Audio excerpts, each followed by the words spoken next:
Right, we're standing outside Newham, London, um, part of the council building. We've just had a meeting with. Juan Thomas. And Katia Kitambo.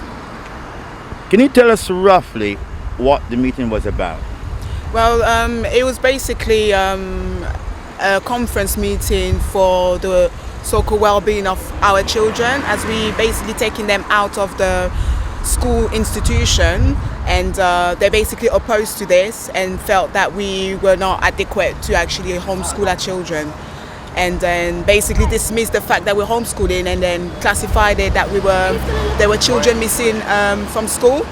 And so basically we just came to attend and see what the outcome was there, but they've actually written false accusation and false reports, and were very, very, very unhelpful or in the circumstances. So we're just here standing here, basically. So basically, you're exercising your right to homeschool your children. Oh yeah. Oh yes. I mean, we followed the procedure. So we've contacted the school for them to deregister my children, which they forward the actual letter and claimed that our children were missing from school, which in reply we received a visit within 2 days of deregistering the children, which was actually inappropriate because according to the law, the local authority have to be very discreet and understand that the children need a cooling off period from being in school. Bref, they were very forceful and very intimidating in their visit, which we basically opposed to them seeing our children. And then in that conclusion, they basically contacted an independent company called Family First, who then they sent 2 women being very aggressive and disrespectful at the door. In many occasions, we answered their call to query the actual reason of being here, and which in their response they said that the social service, they need to get in touch with us as soon as possible and see the children, otherwise we're going to be in deep problems. These were the actual quote of the lady, that if we don't let them see the children, we're going to be in serious problems with the social services. And we basically still oppose, because we actually have legal rights to not engage in that sort of manner.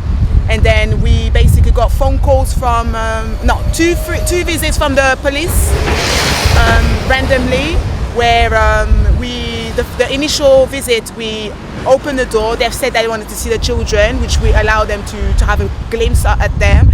He spoke to them and said that he realized there was no actual problem with the situation, but we have to liaise and conform with the local authority, which is fine, but they have to contact us appropriately.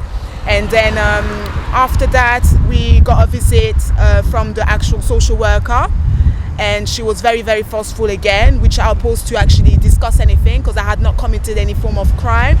And then eventually she called 2 police officers in the weekend on a Saturday morning, may I precisely inform. And then they came inside the home and had a conversation with the children. And then after that, we booked an appointment with the social service. And in that respect, she basically just came in and just made a lot of lies, said that our house was actually disgusting, dirty, and that we were not homeschooling our children because she didn't see any form of books. But the local authority actually says that they have to respect the parents in terms of education, in the way we educate the children. What made you wanted to homeschool your children in the first place? Well, personally speaking, true as I Rastafarian, and we have an history of our people being penalized and misled educationally wise. So I personally choose to deregister my youth from the school, because nobody won't teach them nothing about Rastafari. Nobody haven't taught them nothing of our true history. As far as the school is concerned, we come from, slavery is our history we only knew. I go as far as knowing who we are, what we are.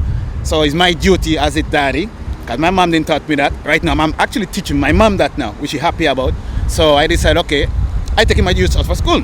Because it didn't make no sense going to school to be bullied by all our races and teachers as well. And to be honest, it's just the right thing to do. Because as I said, we're Rastafarians. There is nobody who teach us what we need to know. history, yeah. And our children wouldn't have found out nothing else if we haven't decided to teach them what I decided to teach them.